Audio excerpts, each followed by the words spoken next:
নিয়েছিল পাওভাজি, তানিয়া অনির্বাণ আর অনির্বাণের মা নিয়েছিল আলুর পরোটা।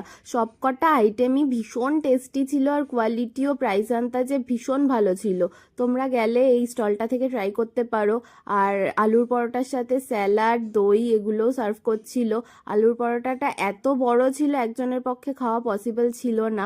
দেন এখানে মা বাবা আইসক্রিম শেয়ার করে খাচ্ছে, তো ওটা দেখে আমাদেরও সবার আইসক্রিম খাওয়ার ইচ্ছে হলো। এখানে যার যার পছন্দ মতো আইসক্রিম নিয়ে নিয়েছি। দেন তানিয়া ঘুরে ঘুরে আমাদের সবার হাতে আইসক্রিমগুলো ডিস্ট্রিবিউট করে দিচ্ছে। আমি নিয়েছিলাম কুলফি, এখানে অনেকে কর্নেটোও নিয়েছিল, বাবা নিয়েছিল ম্যাঙ্গো, ভাই আর অভিক কিছু আইসক্রিম নেয়নি অনেক রিকোয়েস্ট করার পরেও।